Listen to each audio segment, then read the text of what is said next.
when I was 21 years old working at KWMU Radio at UMSL, NPR, National Public Radio, said, could you do a story on the retirement of Dan Dierdorf?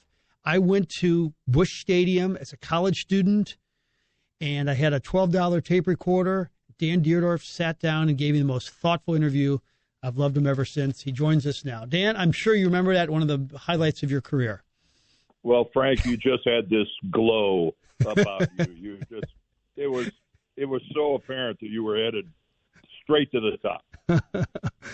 Hey, I got to ask you about Saturday. I thought of you while I was watching this thrilling game. Now, you've been a part of some heartbreaking losses, 2 big playoff losses with the Big Red. I'm sure some big losses in college.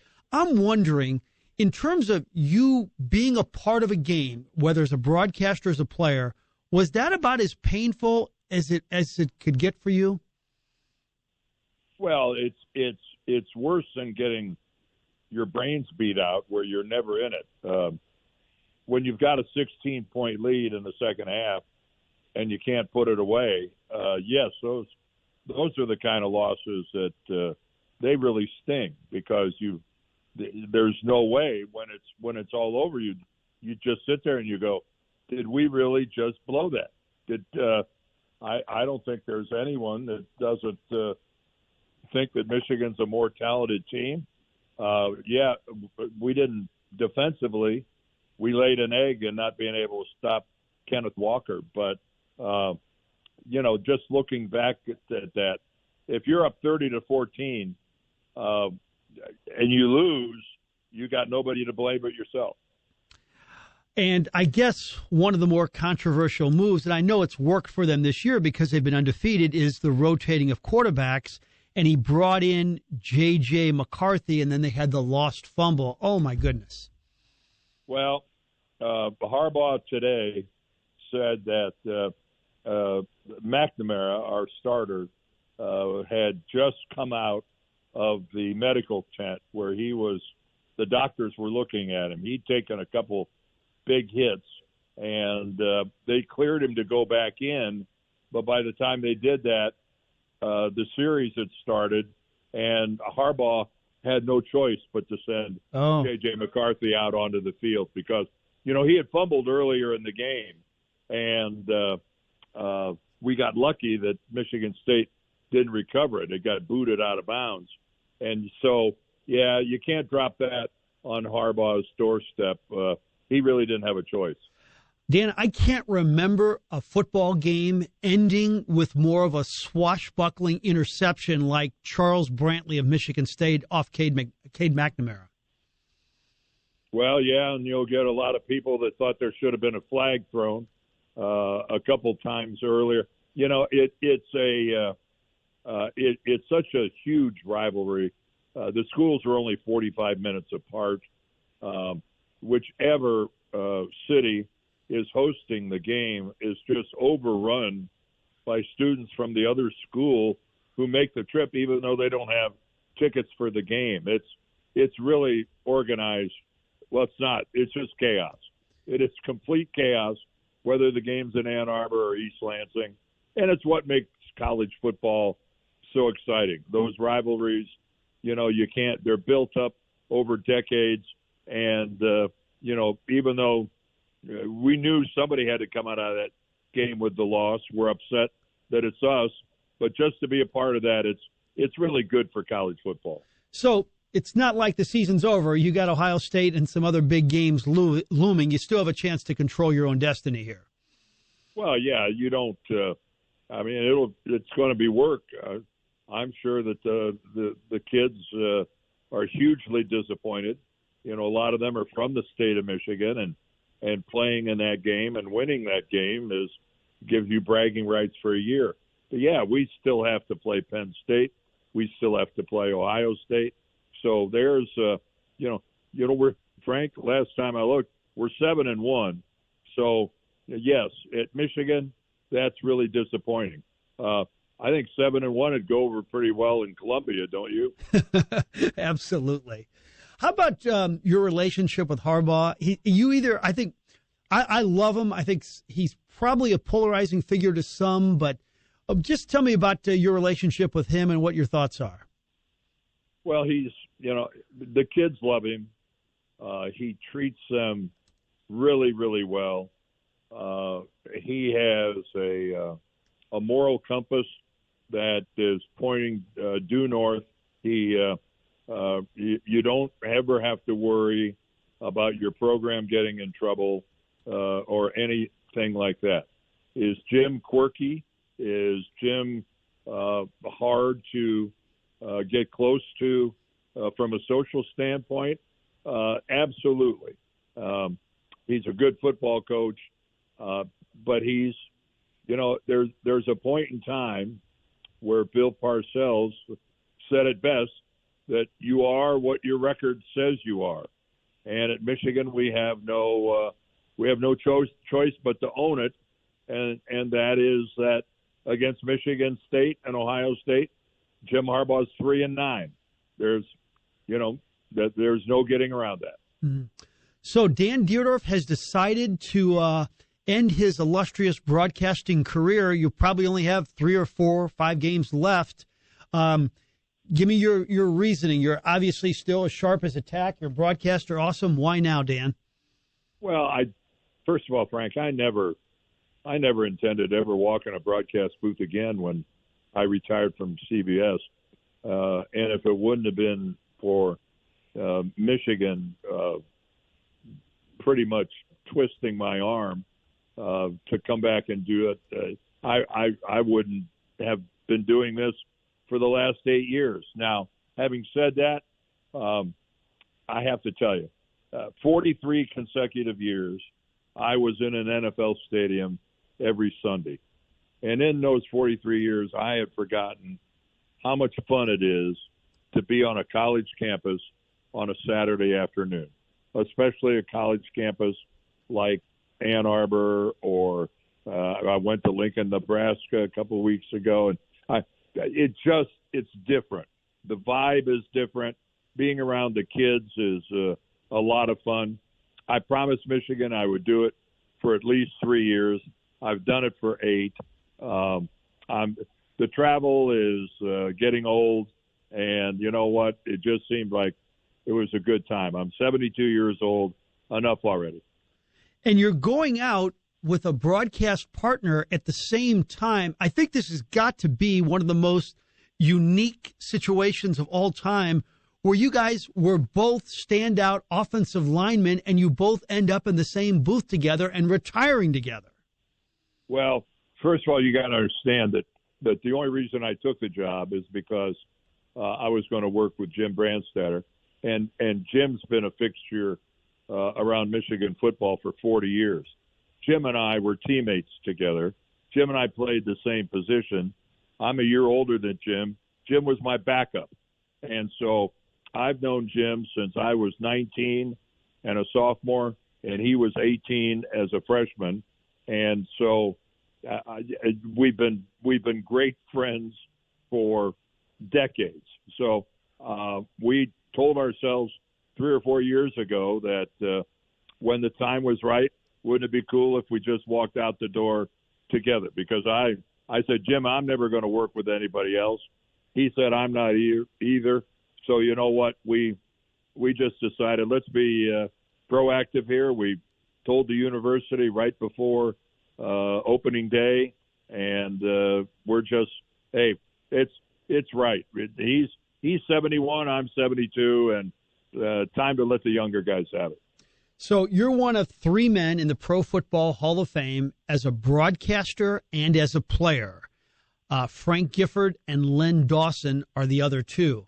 Now, I know you've worked really hard at your craft, but I also think that the ability to communicate and be quick and witty is a little bit somewhat similar like a vertical jump. You're kind of born with it. And although you've worked at it, right from the start, you had the gift of gab and you were always quick. Well, thank you. That's nice of you to say. And you're right. I think if you talk to Joe Buck or John Madden or anyone, Al Michaels, anyone who's who's made a living and who's done well at it would tell you that, yeah, there's a lot of work involved in terms of knowing what you're talking about. But if you were really being honest with everybody, the actual talking part of it, the actual part of being able to string together coherent thoughts and do it quickly and under pressure, most of us would tell you it's come relatively easy. And you're right. Talking has never been my problem, and I've been very fortunate that I found a way to make it pay. I'm actually going to retire, Frank, without ever having had a real job. That's pretty cool, considering I wasn't born into money. I've worked all my life, but it's not been work. And you probably wouldn't be where you are today, or maybe you would have, but if it weren't for Bob Hyland thinking, you know what, I got something here. And let's face it, general managers at CBS O&Os weren't looking to hire offensive linemen. No, and you are 100% correct. I owe my entire broadcasting career to Robert Hyland and Jack Buck and the guidance that I got and the opportunity that I got. And I'll actually thank Bill Bidwell here as well, who had no problem with me working at KMOX the last 6 years of my playing career. And he could have easily said, hey, I don't need a player on the air analyzing how the football team is playing. But he didn't have a problem with it. But Robert Hyland gave me an opportunity. And when I think about the days that I was sitting there in a sports office with Jack Buck and Mike Shannon and Bob Costas and Dan Kelly and Bob Starr and Gary Bender, and it's just on and on, Ron Jacober, you just think to yourself, how could I possibly be that fortunate? Well, that is what a star-studded. And in fact, I interned there. It was just a tiny little office, too. Were you ever all in there, like, at the same time? Oh, yeah. Oh, and I forgot Bill Wilkerson. I forgot Bill. I'm glad. When you started talking about, yes, it was not a very big office. And, oh, yeah, there were times that we were in there, and boy, some great stories were being told. And you know, Jack, of course, was the sports director. So technically, I mean, Robert Hyland ran that place, but Jack was our boss, and he was just so enjoyable to be around. Jack was like a father figure to me, and I just between Jack Buck and Robert Hyland, those are debts that I can never pay. But I think some of the great memories, you know, Jack was colorblind. And I don't know if everybody knew that, but Jack was really he didn't see shades. It was just black and white and different shades of gray. And so Jack one day came walking around the corner into the office, and he was wearing a red sport coat with an orange pair of pants. It was, and when he came walking around the corner, I think all of us were just aghast, and our eyes flew wide open. And Jack just looked at us and went, "Carol wasn't home." Carol wasn't there to tell him what to wear. He always kept the blue blazer in the sports office for just such a situation. Dan Dierdorf with us, Hollywood Casino Pressbox, and the all-new 590 The Fan. Have you been keeping an eye on this lawsuit with St. Louis and Stan Kroenke in the NFL? It appears to be trending well. In fact, quite a few legal analysts and some broadcasters like Mike Florio think that the NFL, instead of paying billions in a lawsuit, would actually consider giving St. Louis an expansion team. What do you think when you hear something like that? Well, first of all, St. Louis, when it comes to dealing with the NFL, has seldom enjoyed the high ground. Strategically, we're on the high ground now. I don't think there's this is a lawsuit the NFL knows they can't win. So I think they're not going to go to trial, Frank. I don't think anybody thinks they're going to go to trial. I think they're going to admit liability and try to move right into the compensation phase of all this. But, that brings up an intriguing you get somebody has to own it. I mean, do we become like the Green Bay Packers, where it's a publicly held entity that owns the team? An NFL franchise now is worth a couple $1 billion. That's billion.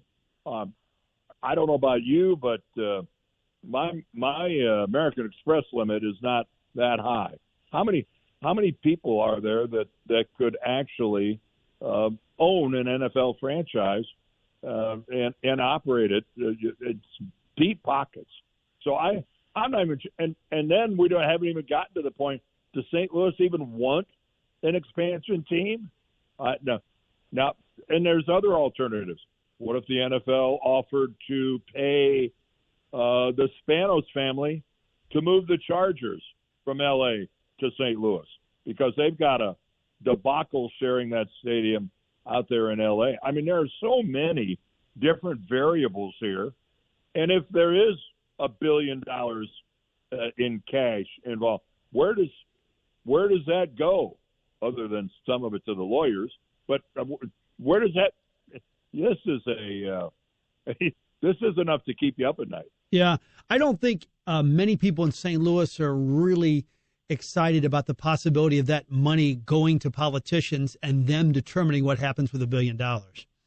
Yeah, I would agree with you. And but then again, they brought the suit. I guess it's a consortium of the organization that actually owns the dome, the city, the county.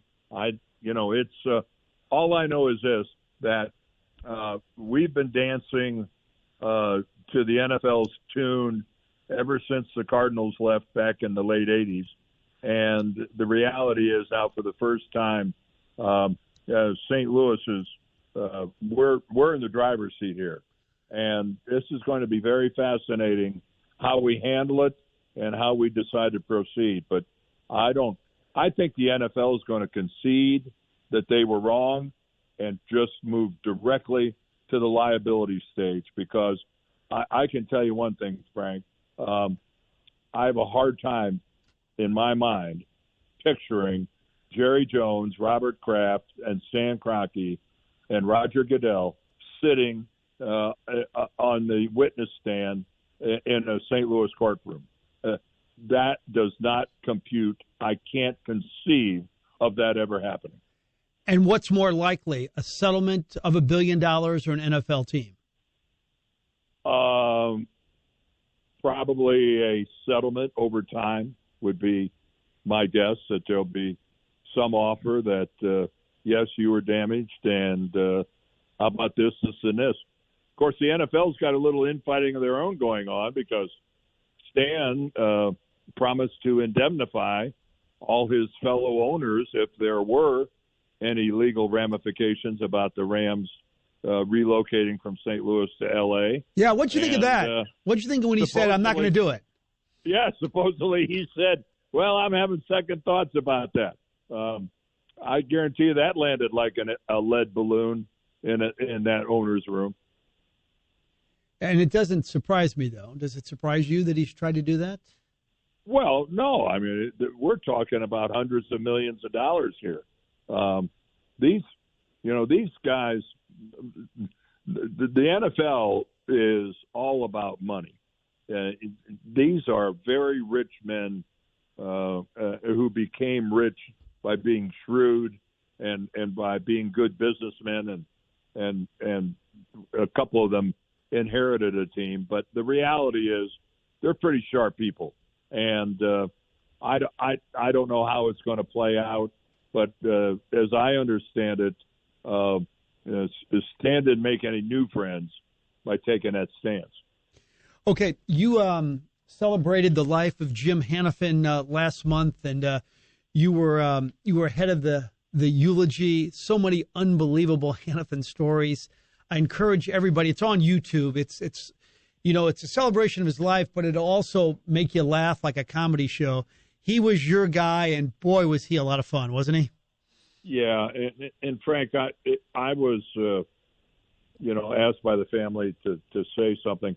I would have delivered a completely different eulogy if that would have been at the St. Louis Cathedral 3 weeks after Jim died.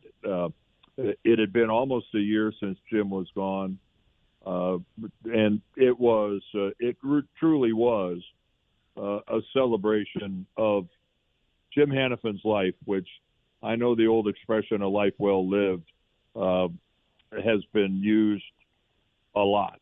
But there are few people who, in their 80-plus years, squeezed every last drop out of being alive like Jim Hanifin did. You knew it. Anyone who ever had the good fortune to be in his orbit and to be around him realized that you were around a unique man and you were around someone who just doesn't come tripping down the pike every week. He was special, and my being a part of his life was it was a real bonus for me. And a little appetizer, he was a bad driver, and that combination of him wanting to look you in the eye when he drove was not good, was it? No, especially if you were in the back seat. There's a little unnerving having the guy with that one hand on the wheel and his head turned around trying to make a point on a story, which, by the way, you had heard at least 2 or 3 times before. So it was life-threatening. He might have been the worst driver that I'd ever been around. He would get cars from dealers, and he'd turn them back in, and it looked like he'd been at some dirt track somewhere doing a demolition derby. Finally, I know it's time in your heart to step away, but when you put the headset down, say, for the final time 3 or 4 weeks ago, it's going to be emotional, won't it? Well, yeah,